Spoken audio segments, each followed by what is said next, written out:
Palestina yang waktu itu dipegang kuncinya oleh Kristen Ortodok dan Islam menguasai Palestina dengan damai. Dia tak mau menyerahkan kunci ini kepada tentara-tentara.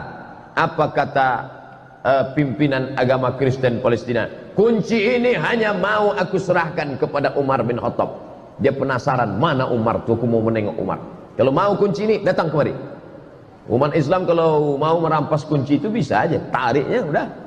Tapi Umar bin Khattab bijaksana, biar aku yang datang, kata Umar. Datanglah Umar. Dibayangkan si pendeta ini akan datang pasukan berkuda dengan baju besi, dengan tombak. Tunggunya lah, berkedip-kedip mata dia menengok, manalah Umar bin Khattab. Dari kejauhan ditengoknya onta satu ekor, ada 2 orang. Yang mana Umar bin Khattab, kata dia. 2 orang ini ganti-gantian, kadang budaknya di atas, kadang Umar di bawah, kadang Umar di bawah, kadang budak di atas. Pas ketika mau dekat pintu Baitul Maqdis, giliran Umar di bawah, budaknya di atas. Umar ini dipanggil, Nabi yang memanggil dia, Abu Hafs. Hafs artinya singa. Abu Hafs artinya singa. Kenapa? Karena garangnya. Dulu sebelum masuk Islam, dia pemenang gulat di pasar Ukaz. Di Makkah itu ada satu pasar namanya pasar Ukaz. Kalau di Pekanbaru ada namanya pasar Senapelan, pasar bawah. Di pasar Ukaz itu setiap tahun diadakan lomba gulat. Juara bertahannya Sayyidina Umar ibn Khattab, menang tiap tahun. Umur dia ketika Nabi dapat wahyu, beda umur dia dengan Nabi 20, bedanya 13 tahun. Kalau Abu Bakar sama Nabi bedanya 2 tahun. Jadi ketika Nabi berumur 40 tahun dapat wahyu, maka Abu Bakar umurnya 38 tahun. Sedangkan Umar dengan Nabi jarak umurnya 13 tahun. Jadi ketika Nabi dapat wahyu umur 40 tahun, maka umur Umar waktu itu 27 tahun. 27 kalau sekarang ya masih anak muda lah. Selesai S1 23, ambil S2 3 tahun 26, kemudian sedang S3 semester 2 27 tahun. Anak muda sedang segar-segarnya. Itulah dia Umar bin Khattab, pemenang juara gulat bertahan. Maka ini Umar bin Khattab, Nabi ingin betul supaya dia ini masuk Islam. Sampai Nabi berdoa, Allahumma a'izzal Islam bi Umaraini. Tolonglah Islam ini dengan 2 Umar ya Allah. Ada 2 Umar di Makkah yang waktu itu hebat betul. Ya Allah, tolonglah Islam ini. Kalau masuk Islam 2 Umar ini, insya Allah kuat Islam ini. 1 Umar bin Khattab, 1 Umar bin Hisham. Kalau saya sebut Umar bin Hisham, banyak orang tak tahu. Tahu Umar bin Hisham? Tidak. Kalau saya sebut nama kerennya, tahu. Umar bin Hisham, Abu Jahal. Sedangkan ini Abu Hafs, Abu Jahal, si goblok, bodoh. Abu Jahal itu apa artinya Ustaz? Bongak. Sedangkan ini Abu Hafs, singa, perkasa. Nabi minta pada Allah, ya Allah, kalau bisa 2 orang Umar ini masuk Islam, mantap Islam ini. Dan Umar bin Khattab masuk Islam. Abu Jahal mati dalam keadaan kafir. Tapi masuk Islamnya tak cepat, lama. Tahun 1 tak masuk Islam. Tahun beda dengan Abu Bakar. Abu Bakar tahun 1 langsung masuk Islam. Tahun 2, tahun ke-6 baru dia masuk Islam. Dia memusuhi Islam. Siapa yang masuk Islam, ada budak dia, hamba sahaya dia masuk Islam, habis disiksanya. Lalu kemudian pernah satu hari dia mau membunuh Nabi Muhammad. Keluar dari rumah, dicabutnya pedang. Jumpa sama kawannya, kau mau kemana Umar? Aku mau memancung kepala Muhammad. Ente tahu, ente Bani Adi. Mereka pakai Bani. Anak-anak keturunan Adi disebut Bani Adi. Muhammad SAW itu Bani Hashim. Muhammad bin Abdul Muttalib bin Hashim bin Abdi Manaf. Maka dia Bani Hashim. Kau mau membunuh siapa? Aku mau membunuh Muhammad. Kau tahu tak Muhammad itu siapa? Muhammad, anak Abdullah, anak Abdul Muttalib, anak Hashim, anak Abdi Manaf, anak Qusay. Qusay itulah yang membangun kota Makkah ini. kalau sampai anak cucu kemanakan mereka ni mati, ente habis nanti. Akhirnya tak jadi dia bunuh Nabi Muhammad sallallahu alaihi wasallam. Suatu hari dia bertamulah ke rumah adiknya. Nama adiknya Fatimah bintil Khattab. Nama dia Umar bin Khattab. Fatimah bintil Khattab ni punya suami namanya Said. Dia dah dapat kabar si Said sama adiknya ini masuk Islam sudah. Tapi berita itu masih isu lagi. Masih infotainment. Masih was-was. Maka datanglah dia bertamu. Kebetulan si Said sama Fatimah sedang baca Quran. Tapi suara mereka pelan-pelan. Nama penjaganya namanya Khabbab. Khabbab, ya. Adikku tadi baca apa? Tak ada, kata Khabbab. Tapi aku dengar sesuatu. Masuk dia ke dalam, ditinjunya adiknya itu. Pertama adik iparnya dia tinju. Tentu menang, dia pemenang gulat tiap tahun. Habis dia tinju adik iparnya, lalu kemudian adik dia perempuan yang lemah tu dia tinju. Tapi kemudian dia tengok tak ada rasa takutnya. Maka dia heran nih, ini adikku perempuan lemah, tapi ketika kita kan bisa menengok orang kalau kita gertak dia takut, pucat dia lari. Ini enggak.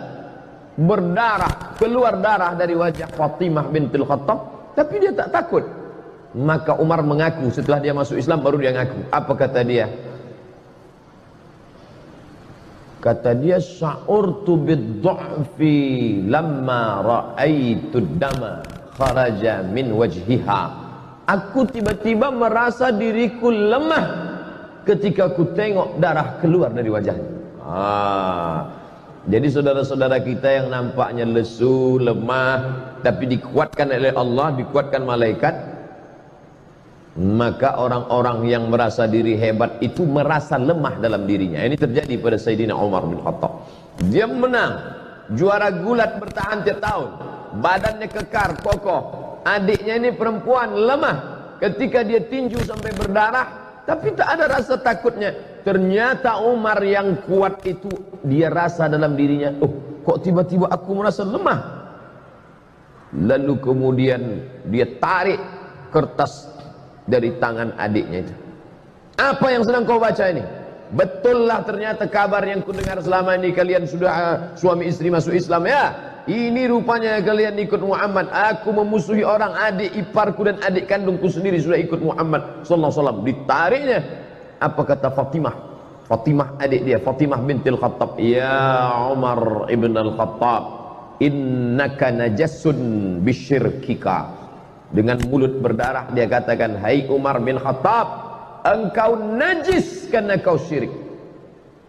Bukan dia takut, ada kekuatan dalam dirinya. Umar yang sedang down, sedang rasa lemah, menengok adiknya tegar, malah kata-katanya, innaka najasun, kau najis karena kau syirik, maka kau tak layak, la yamassuhu illa tahirun, tidak ada yang layak memegang lembaran ini. Waktu itu belum ada Quran 30 juz.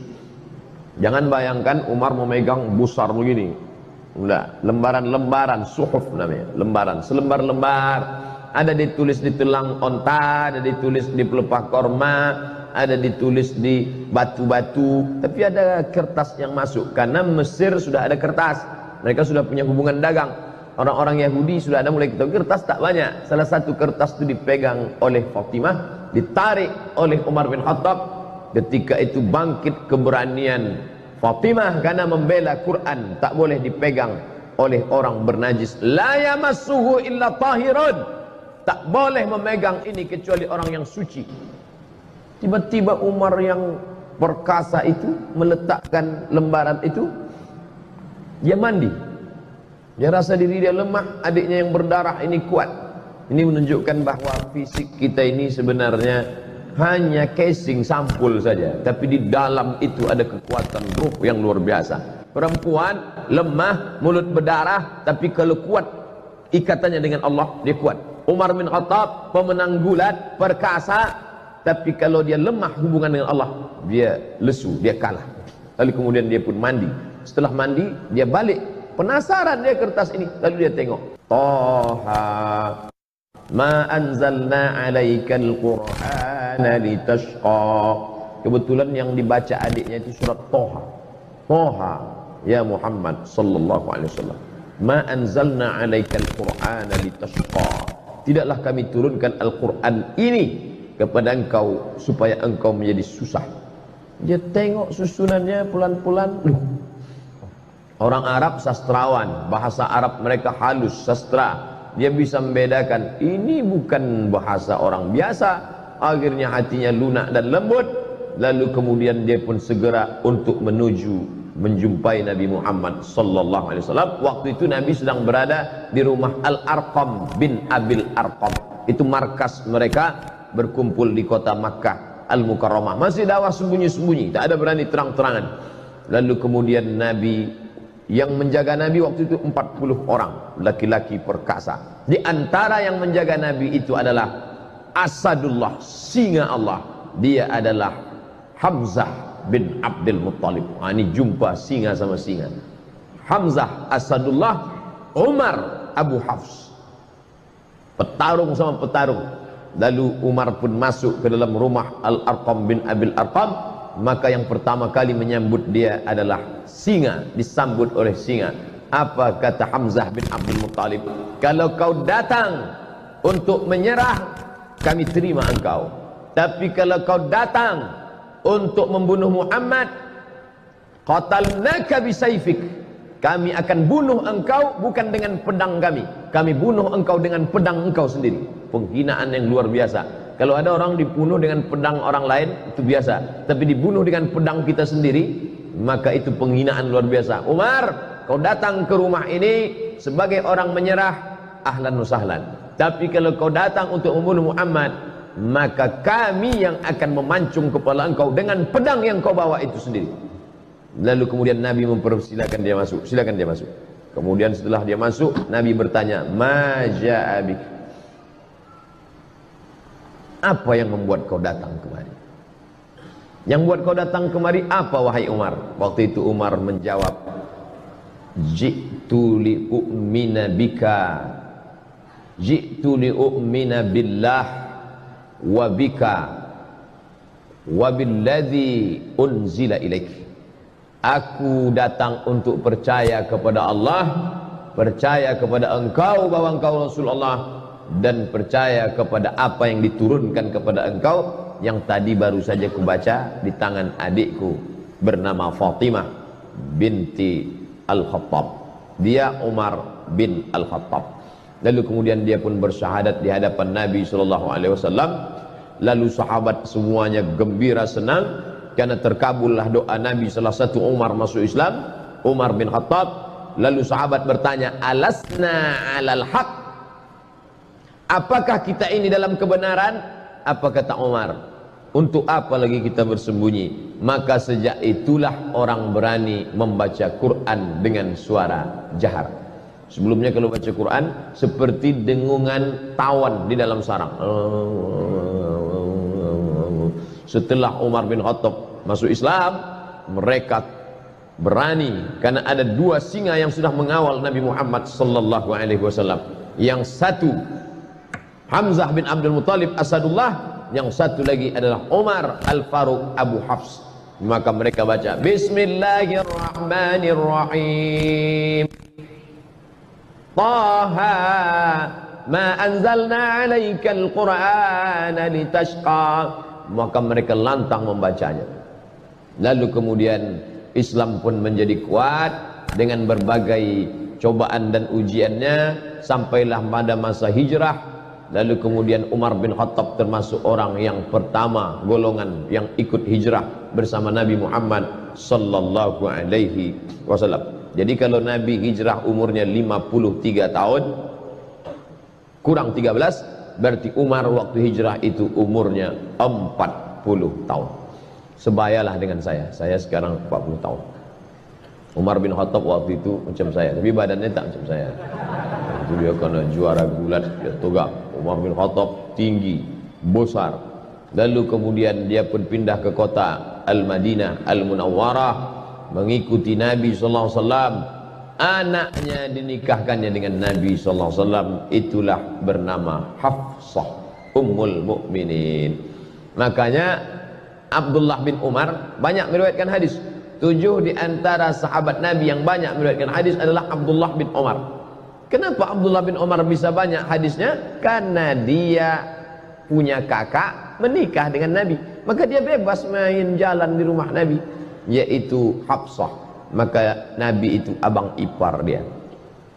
Lalu kemudian setelah Nabi meninggal, naiklah penggantinya, yaitu Abu Bakrin As-Siddiq. Bermusyawarah mereka di satu tempat namanya Saqifah Bani Sa'idah. Nanti Bapak Ibu pergi umrah, ini Masjid Nabawi mengarah ke kiblat, tengok di sebelah kanan masjid. Setelah keluar dari pintu Babus Salam, terus saja setelah Museum Al-Quran, Museum Asmaul Husna, di sana itu ada taman, hotel keliling, tapi yang di situ tetap taman, memang tak boleh dibangun. Itulah dia Saqifah Bani Sa'idah. Di situ mereka bermusyawarah siapa yang akan mengganti kepemimpinan Madinah setelah Nabi Muhammad sallallahu alaihi wasallam meninggal. Naik Abu Bakar Siddiq 2 tahun, meninggal Abu Bakar, dilantiklah Sayyidina Umar. Khalifah artinya pengganti. Meninggal Nabi, penggantinya bukan pengganti Nabi, karena Nabi la nabiyya ba'dah. Tak ada nabi sesudah Nabi Muhammad sallallahu alaihi wasallam. Maksud khalifah di situ adalah pengganti kepemimpinan politik. Maka digantikan oleh Sayyidina Abu Bakrin As-Siddiq. Setelah Abu Bakar meninggal, naik pengganti Abu Bakar, maka nama menjadi 2. Kalau Abu Umar, Abu Bakar, Khalifatu Rasulillah, pengganti Rasulullah. Ketika meninggal Abu Bakar, naik Umar, namanya terlalu panjang, Khalifati Rasulillah, penggantinya Rasulullah. Maka ini namanya tidak menarik. Masa namanya siapa itu? Khalifahnya Rasulullah. Nanti kalau 3, khalifah Rasulullah. Maka muncullah nama baru, dia dipanggil dengan Amirul Mukminin. Dialah pemimpin pertama yang dipanggil dengan Amirul Mukminin, Umar ibn Khattab. Kalau khalifah, Abu Bakrin As-Siddiq. Amirul Mukminin, Umar bin Khattab. Di masa pemerintahan Umar bin Khattab muncul ijtihad baru. Pertama, dibentuknya syurtah, polisi. Pada masa Abu Bakar tak ada. Pada masa Umar, situlah ada kepolisian kota Madinah Al-Munawwarah. Pada masa Umar bin Khattab, tentara dikasih gaji bulanan, rawatib namanya. Sebelumnya tak ada. Sebelumnya kalau perang, habis perang baru dapat harta rampasan perang, ghanimah namanya. Tapi pada masa pemerintahan Umar, digaji pokok. Perang tak perang, pokoknya dapat. Itu pada masa Umar bin Khattab. Pada masa Umar bin Khattab dibangunlah rumah wakaf. Sebelum itu tak ada. Sebelum itu Baitul Mal saja, tapi ini khusus dibuatkan rumah wakaf. Pada masa Umar bin Khattab pula dibangun diwan. Diwan itu kantor. Sebelumnya tak ada kantor. Zaman Nabi tak ada kantor. Zaman Abu Bakar tak ada kantor. Setelah itu pada masa Umar bin Khattab ada kantor administrasi negara, tertib administrasi, ada berkas-berkas, ada pegawainya, ada karyawannya, ada gaji tetapnya. Dan pada masa pemerintahan Umar bin Khattab, Islam tersebar. Makkah di tengah, di bawahnya Yaman, di atasnya negeri Syam, Suriah, Lebanon, Palestina, Yordania. Di kirinya Laut Merah. Menyeberang Laut Merah, Mesir dibuka pada masa pemerintahan Umar bin Khattab. Umar mengutus seorang sahabat bernama Amr bin As. Amr bin As lah yang membebaskan Mesir. Jangan katakan eksploitasi, jangan katakan ekstradisi, jangan katakan ekspansi. Ini banyak ini anak-anak mahasiswa menulis ekspansi Umar bin Khattab ke Mesir. Ekspansi sama dengan penjajahan, perluasan kekuasaan. Tapi Islam selalu memakai istilah fathu, pembebasan. Mesir dibebaskan. Dibebaskan dari apa? Dibebaskan dari menyembah berhala, dibebaskan dari menyembah matahari, dibebaskan dari menyembah sungai Nil, kepada menyembah Allah Subhanahu wa taala. Mesir agama nenek moyang mereka menyembah dewa matahari, Ra namanya. Nanti kalau pergi ke museum Mesir, nampak ada bulat matahari, di kiri kanan bawah atas keluar tangan dewa matahari sedang mengulurkan nikmat-nikmatnya.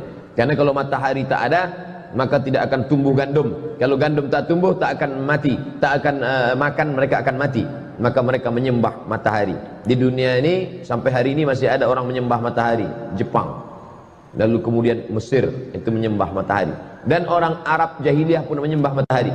Makanya tak boleh kita sholat sunat isyraq sebelum matahari lewat setinggi galah, karena itu adalah waktu yang dipakai untuk orang kafir jahiliyah menyembah matahari. Maka disebut ada istilah qarnai syaitan, dua tanduk setan. Ketika matahari terbit, ini bumi, ini matahari, naik matahari terbit. Ketika matahari terbit, datang dua tanduk setan.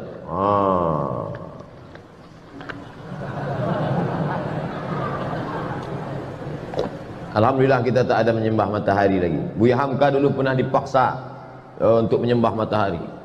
Ai, kata penjajah Jepang, tak mau Buya Hamka. Ini tentang menyembah matahari. Lalu kemudian masuklah Kristen ke Mesir, dan orang Mesir pun beragama Kristen Ortodok Koptik, tidak Katolik. Sedangkan Romawi Katolik, Mesir Koptik, beda mazhab. Maka Katolik menjajah Koptik. Begitu ceritanya. Orang Koptik Mesir ini merasa terjajah oleh Romawi yang Katolik. Datanglah Islam membebaskan mereka dari penjajahan. Bukunya ditulis oleh Syekh Muhammad Al-Ghazali, gurunya Syekh Yusuf Al-Qaradawi. Makanya Mesir itu masuk Islam tidak dengan perang. Kenapa? Karena mereka merasa dibebaskan oleh orang Islam. Ketika datang Inggris setelah zaman kemerdekaan, datang Inggris bertahan di Mesir. Kata mereka, kami Inggris di Mesir bukan mau menjajah Mesir, tapi karena ingin menjaga saudara-saudara kami yang Kristen Koptik ini. Naiklah paus Mesir. Mesir punya paus sendiri. Dia tak mau ikut paus Benedictus Franciscus yang menggantikan Benedictus, menggantikan paus Paulus. Begitu sanadnya ke atas. Yang sekarang ini Franciscus menggantikan Benedictus, menggantikan Paulus, sampailah ke atas. Kami di sini bukan menjajah Mesir, kata orang Inggris. Kami di sini bukan menjajah Mesir. Kami mau menjaga keamanan saudara-saudara kami supaya jangan sampai dibunuh oleh orang Islam yang teroris-teroris ini, katanya. Maka naik paus Koptik ke atas mimbar Al-Azhar. Naik dia ke atas, apa kata dia? Kalau keberadaan Inggris di sini untuk menjaga kami yang Kristen Koptik, biarlah kami mati di tangan saudara kami yang Islam ini, karena kami dulu pun dibebaskan oleh mereka. Pidato itu dicatat dengan tinta emas. Makanya Islam kalau dia kuat, dia besar, dia justru menjadi rahmat bagi semesta alam. Bayangkan berkelahi antara Koptik dengan Ortodok, Ortodok Koptik berkelahi dengan Katolik, justru yang menolongnya adalah umat Islam. Bukti bahwa Islam tidak menghabisi minoritas. Sampai hari ini gereja-gereja tetap tegak di Mesir. Gereja paling tua, gereja Saint Catherine, yang ada di bawah bukit Jabal Musa. Nabi Musa menerima wahyu naik ke atas, di bawah itu ada satu gereja, gereja Saint Catherine. Saint perempuan suci, Catherine dia ditekan oleh penjajahan, lari dia buatnya situ gereja, masih ada sampai sekarang. Saya waktu naik ke atas bukit Tursina, kami tengok, loh kok ada gereja di bawah? Ini gereja Saint Catherine. Seandainya Umar bin Khattab waktu itu mau, bisa diratakannya semua. Itu yang kafir-kafir itu matikan mereka semua. Nah, mana? Islam pernah berkuasa di India, beratus tahun Islam berkuasa di India. Orang Hindu masih tetap ada. Kalaulah Islam itu ekstrim, tak ada lagi Sanjay Dutt, Shahrukh Khan, Amitabh Bachchan, udah habis itu semua udah. Islam berkuasa di Indonesia, bumi Melayu, kerajaan Siak Serindapura, Candi Muara Takus. Bukti. Jadi bagi orang-orang yang masih juga mengatakan kami takut kalau Islam dibangkit, nanti Islam akan membunuh kami. Islam, ente kemana aja selama ini? Tak ente tengok bagaimana Mesir tetap tegak berdiri. Maka mereka berbondong-bondong masuk Islam, karena Islam datang membawa rahmatan lil alamin. Lalu kemudian Palestina yang waktu itu dipegang kuncinya oleh Kristen Ortodok dan Islam menguasai Palestina dengan damai. Dia tak mau menyerahkan kunci ini kepada tentara-tentara. Apa kata pimpinan agama Kristen Palestina? Kunci ini hanya mau aku serahkan kepada Umar bin Khattab. Dia penasaran, mana Umar tuh, aku mau menengok Umar. Kalau mau kunci ini, datang kemari. Umat Islam kalau mau merampas kunci itu bisa aja, tariknya udah. Tapi Umar bin Khattab bijaksana, biar aku yang datang, kata Umar. Datanglah Umar. Dibayangkan si pendeta ini akan datang pasukan berkuda dengan baju besi, dengan tombak. Tunggunya lah, berkedip-kedip mata dia menengok. Manalah Umar bin Khattab. Dari kejauhan ditengoknya onta satu ekor, ada 2 orang. Yang mana Umar bin Khattab, kata dia. 2 orang ini ganti-gantian. Kadang budaknya di atas, kadang Umar di bawah. Kadang Umar di bawah, kadang budak di atas. Pas ketika mau dekat pintu Baitul Maqdis, giliran Umar di bawah, budaknya di atas. Tengoknya pakaian Umar biasa aja. Disangkanya Umar pakai baju kebesaran, pakai jubah sutra, pakai cincin emas, pakai naik kereta kencana, feodal. Umar tuh low profile.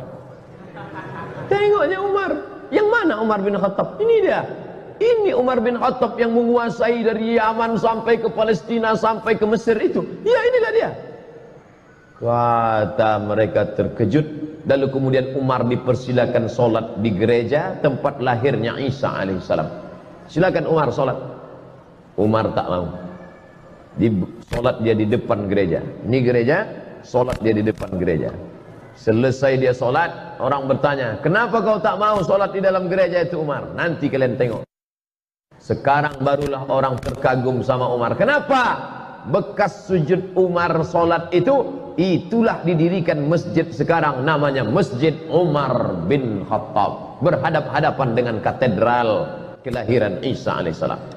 Bayangkan kalau Umar bin Khattab solat di gereja itu, apa yang terjadi? Rata gereja itu jadi masjid. Tengok Umar bin Khattab bijaksana. Begitulah dia. Tapi ada satu api dalam sekam, sakit hati dia. Siapa dia? Ketika Umar bin Khattab membebaskan Persia, Makkah di tengah, Yaman di bawah, Syam di atas, Mesir di kiri. Di kanan ini ada Persia. Persia lebih kuat daripada Roma. Makanya dalam Quran ada suatu surat namanya surat Ar-Rum. Ghulibatir Rom. Bangsa Romawi pernah kalah. Siapa yang mengalahkan Romawi? Persia. Persia paling hebat. Dan Persia dikalahkan oleh Umar bin Khattab. Jika Romawi dikalahkan Persia dan Persia dikalahkan Umar, maka Umar menguasai dunia. Tapi ternyata ada satu orang dendam, kesumat, sakit hati, ditikamnya lah Sayyidina Umar pada tanggal 24 Zulhijjah, hari Rabu, saat rakaat pertama solat. Ditikamnya pada tanggal 24, 25, 26, 27. Setelah itu tanggal 30 meninggallah Sayyidina Umar ibn al-Khattab pada tahun 23 Hijrah. Umurnya pas 63 tahun. Nabi Muhammad meninggal 63, Abu Bakar meninggal 63, Umar bin Khattab meninggal 63. Saya sudah hitung-hitung, insya Allah meninggal tahun 2040. Waktu itu umur saya 63. Sok mantap katanya. Kalau berlebih bonus. Kalau mati besok, alhamdulillah. Orang Islam tak pernah berduka cita. Allahumma ja'alil hayata ziyadatan lana fi kulli khair. Kalau aku hidup besok pagi, pahala aku bertambah. Masuk ke UIN, mengajar, pahala bertambah. Kalau mati aku malam ini, alhamdulillah. Besok dosa tak ada. Tak lagi mata ni menengok celana pendek. Oleh sebab itu, maka Umar bin Khattab pun ditikam, meninggal dunialah dia pada tahun 23 Hijrah. Lalu kemudian dia dimandikan oleh anak kandungnya Abdullah bin Umar bin Khattab. Maka kita ni kalau memandikan kita tu nanti anak kandung kita yang laki-laki. Saya alhamdulillah ada anak laki-laki saya, dialah nanti yang akan memandikan saya. InsyaAllah. Maka Bapak Ibu sekalian, buatlah di Masjid Raya ini pelatihan memandikan jenazah. Yang ikut pelatihan itu anak-anak muda. Ini banyak dibuat pelatihan yang ikut orang tua-tua. Bapak kenapa ikut? Yang mau dimandikan ini bapak. Tak usah ikut. Anak-anak muda itu dilatih, biar nanti waktu awak mati dia mandikan kita. Kalau dia mandikan kita, takkan diambilnya gayung tinggi-tinggi. Di situ jenazah ayah sudah mau. Dan itu pelan-pelan dia, kan ini ayahku dulu. Tapi kalau orang lain memandikan kita, apalagi kita waktu dulu hidup sombong minta ampun, dia ambilnya semprot dorsmir. Mana Mama Lemon gitu, disiram kayak ke hidung. Makanya latihlah anak awak mandi jenazah. Ibu memandikan anak itu satu hari berapa kali? Mandi pagi, mandi siang, mandi malam, mandi, makan coklat, mandi, tumpah lontong, mandi, makan, mandi. Nah, habis itu ibu mandikan dia satu hari 5 kali. Setahun sekali 5, 3 kali 5, 1500 kali ibu mandikan dia. Dan ibu minta mandikan dia sekali saja. Nah, aku mau kau mandikan aku sekali saja. Mandi apa? Mandi jenazah. Umar bin Khattab bertuah. Yang memandikan dia siapa? Abdullah bin Umar bin Khattab. Yang jadi imam solat jenazahnya Suhaib. Ada orang Romawi, bukan orang Arab. Suhaib Ar-Rumi, orang Romawi yang dulu hijrah dari Makkah ke Madinah, semua hartanya diambil. Suhaib, dulu kau merantau ke Makkah nih sebatang kara, tak ada apa-apa. Sekarang kau sudah kaya, kalau kau mau ikut Muhammad, tinggal semua hartamu. Suhaib Ar-Rumi. Apa maknanya? Jangan kita pesankan nanti ambo kalau mati nan menyembayangkan ambo mesti orang payakumbuh. Aku kalau mati nanti maka yang menyembayangkan aku orang dari Mandailing Natal saja. Aden kok isuk kalau mati makonan menjembayangkan ambo orang dari Yogyakarta. Ambo kok sebenarnya orang awak tapi dah dek lama di Jogja. Maka bantu ikolah bahasa ambo. Tidak lagi menengok suku. Jangan lagi ditengok dari mana dia. Suhaib Ar-Rumi bukan orang Arab. Sedangkan Umar bin Khattab orang Quraisy. Tinggi nasabnya. Menantu Nabi SAW, mertua Nabi SAW. Tapi yang memandikan dia siapa? Suhaib Ar-Rumi mu'allab, orang Roma yang masuk Islam. Maka lalu kemudian setelah itu bergantilah kepemimpinan Utsman bin Affan. Dimakamkanlah dia di makam yang paling mulia di samping Nabi Muhammad sallallahu alaihi wasallam. Jadi kalau ini kiblat, ini mimbar Nabi, ini mihrab Nabi, ini kiblat, di sini kamar Nabi. Kamar Nabi, rumah Nabi bersama Aisyah 22 meter lebih kurang. Pas di situ kata Nabi, nanti kalau aku mati, kuburkan aku, jangan bawa jenazahku kemana-mana. Nahnu ma'asyurul anbiya, kami para nabi nudfanu min haitsu namutu, di mana kami mati maka disitulah kami dikuburkan. Makam pertama Nabi sallallahu alaihi wasallam. Setelah itu Umar bin Khattab, setelah itu Abu Bakar Siddiq, setelah itu Umar bin Khattab. 3 makam. Maka kita ucapkan salam, assalamu alayka ya Rasulullah, assalamu alayka ya Abu Bakr Siddiq, assalamu alayka ya Abu Bakr Siddiq, assalamu alayka ya Umar Al-Faruq radhiyallahu anhu.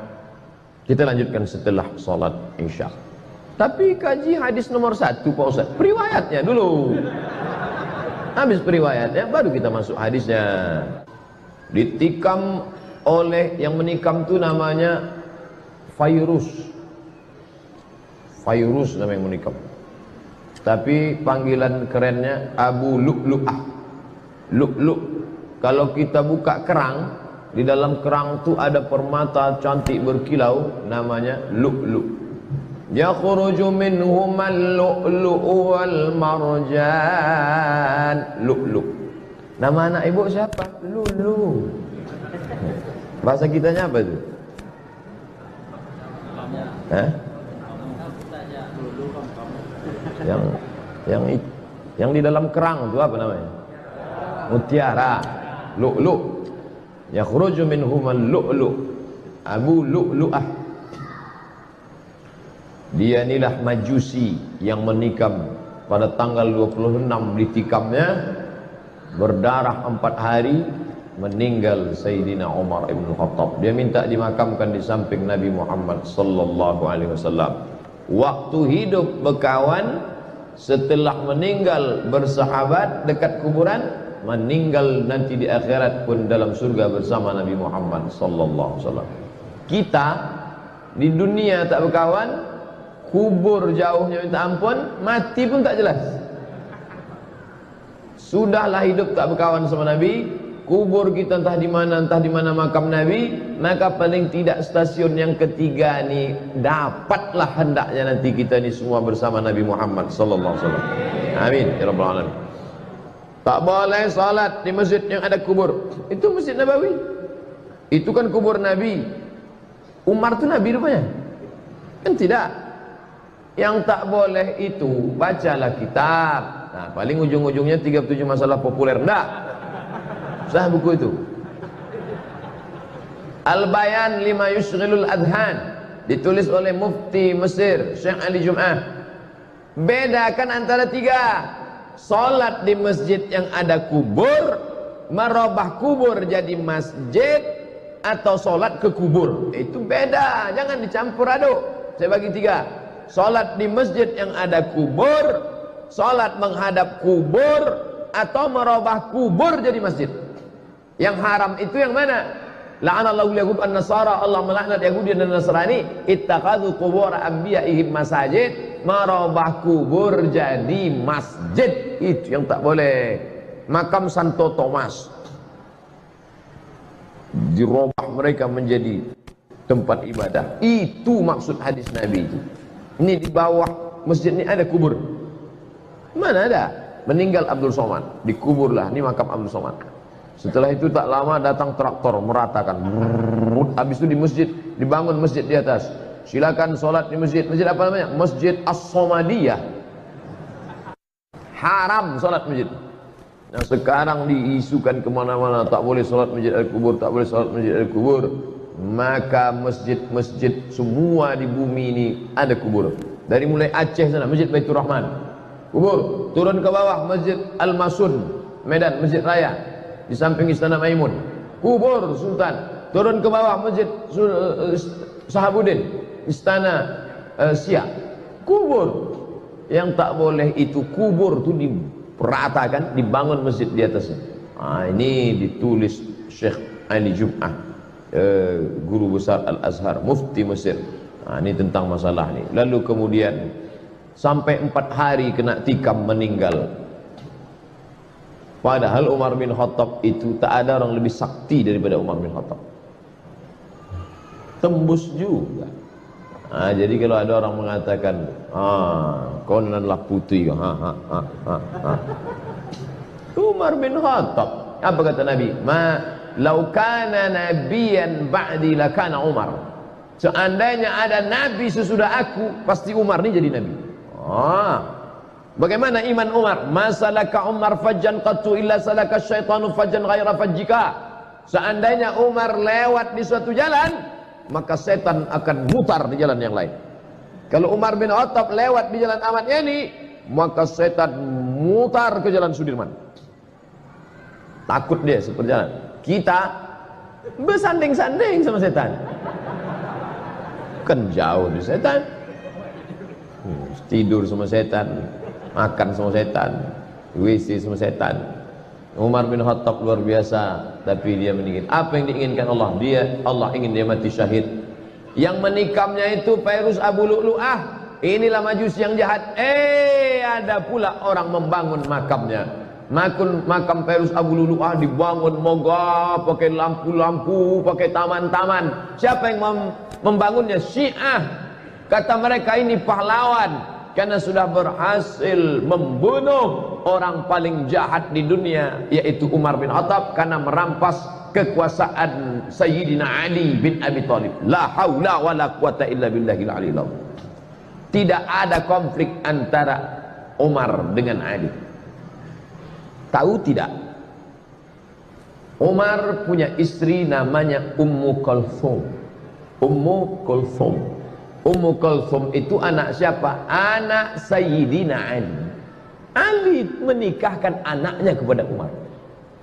Jadi kalau ada orang mengatakan Umar dengan Ali itu bermusuh bebuyutan, Pak Ustaz, la ilaha illallah, bacalah balik.